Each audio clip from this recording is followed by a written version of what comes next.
Okay, folks. I had to pull over on this one real fast. Um, I wish I had that little special report music because this is serious business right here.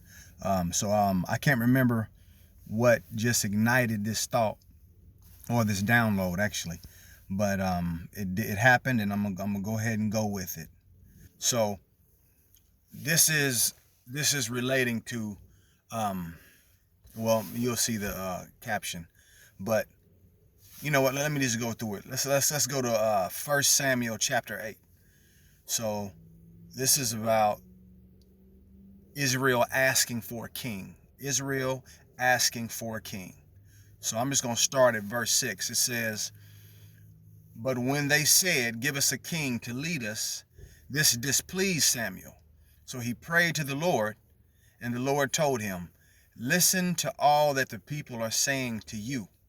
It is not you they are rejected, or they have rejected, but it is me they have rejected, their king,'" God, right? "As they have done from the day I brought them out of Egypt until this day, forsaking me and serving other gods. So now they are doing to you. Now listen to them, but warn them solemnly, and let them know what the king who will reign over them will claim as his rights," which is Saul. All right, that's enough of that. Okay, so I've been thinking about something for a little while now, and it's been kind of I've been trying to, like, okay, God, how again does this divine flow? How does it serve the people, or what is it? What else can they know about it? Because um, okay, let me just keep going. So what is it that they can know about it that will help them to just kind of clear up or smooth over some rough edges, around the need to understand what it is and the need for it to work in their life successfully, or just work in their life, because it's of God. Um, and this is one of the things.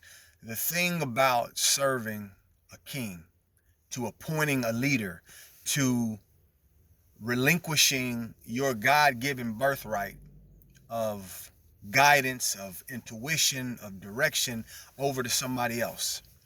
We all know what it's like when the media publicizes anything, when they just drill it in you. It's like music. Our radio stations, man, they play the same 10 songs 10, 20, 30 times, 40 times a day. The same songs. They drill into you what they want you to be conditioned by. I mean, that's just the game. I'm not even judging it. I'm just saying this is the game.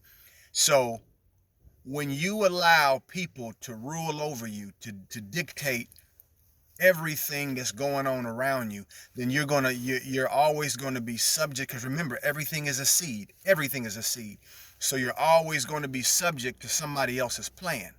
So if I decide I'm the mass thing here, or I'm the so-called authority, and I decide to uh, um, set out a particular thing into my people, or into the community or whatever, and I drill it into you, then you're not only gonna be conditioned by it, but then you're gonna have to use their method to get by, to kind of get by with it, or from it, or something. So when you ask for a king, when you ask for somebody to take authority over your life, then you're asking for the method that they have planned and they have deemed, and even what they don't know. Because the one thing about being in this body, in this physical form, no matter who you are, you're still conditioned. You don't have the absolute vantage point. Yeah, you may have resources to help you along the way, but you still don't know everything. And that's a problem. So when you're not yielded to the Spirit of God, to the Spirit of truth, to the Spirit of wisdom, then the result is dysfunction. The result is disaster. So God was letting us know through this story, when you decide that you don't want to live from the kingdom, which is within. When you don't want to live from the directions and the directives and the intuitions and any type of guidance that God gives you, then you put yourself out of connection. You put yourself out of the game per se, or you put yourself into a new place, into another game that is ran by a thing or a person or whoever you want to say that doesn't have the capability of seeing from all sides and all angles. And the result is war. The result is mass hysteria. The result is pandemics. Um, so God is like, we have to we've been here too long. We've been subject to somebody else's leadership and rulership because of fear of being your own vessel of God. We are our own vessels. You are your own vessel of God. God wants to speak through you, to you, from you, by you, with you, for you, all of that stuff, and guide you into the places that not only you thrive, but the people, your community, the people around you thrive too. But the problem with the children of Israel, they didn't want that responsibility. So they like, I want a king because everybody else got a king. You know what I'm saying? We always follow suit. We call ourselves spiritual people, the faith-based community. I'm really talking about everybody that doesn't even label themselves that anyway, because the truth is we're all one. So we have to realize that we're all one, we're all connected, we all have the purpose of allowing God to individually guide us and direct us, and the result is we have a more harmonious world. Now, we always are going to have strain and pain because we need it.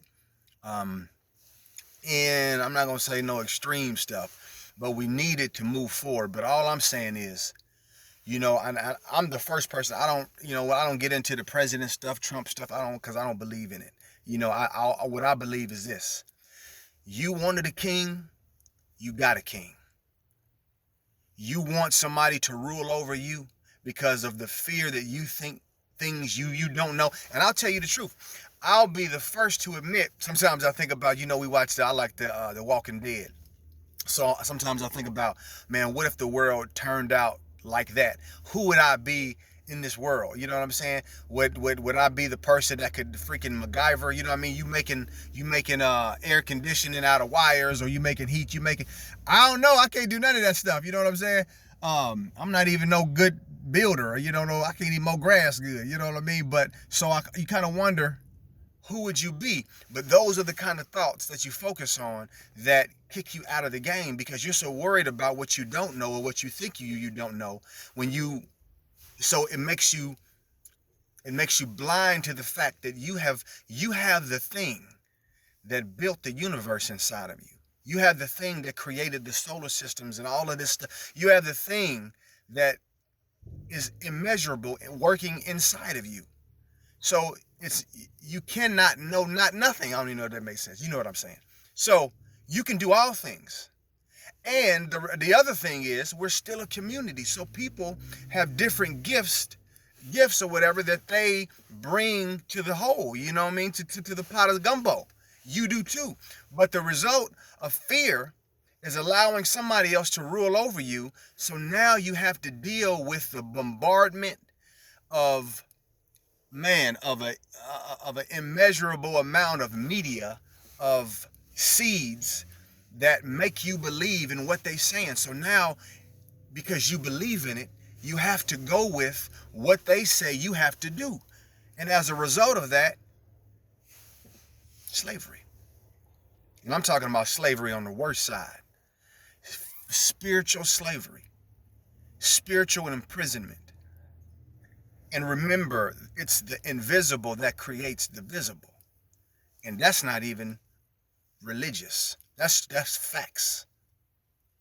So let this sink in, man. Let this sink in. And think about where we're headed. Think about where you're headed. If you continue to want somebody to rule over you and not allow the ultimate leader that is living inside of you to guide your every move and your every step, which takes you into your thriving place, and that spills over in the world. If you don't want that, man, I don't know what you want. I don't know what to even tell you, but I would tell you this. It doesn't end good. And we can see the results of leadership that we've allowed to be leadership because we wanted a leader outside of God. I'm talking about all men. Nobody's supposed to rule over you. I don't care how good you think they are. I don't care what they profess. Even the best professing whatever, has its limitations in this physical form. And especially when we're always looking at what somebody else is doing, and it makes us always fearful about what we should be doing or what we could be doing. So we have to learn how to be more of a community of one-mindedness. Now, one-mindedness doesn't mean cultic stuff. This one-mindedness is the absoluteness of a thing.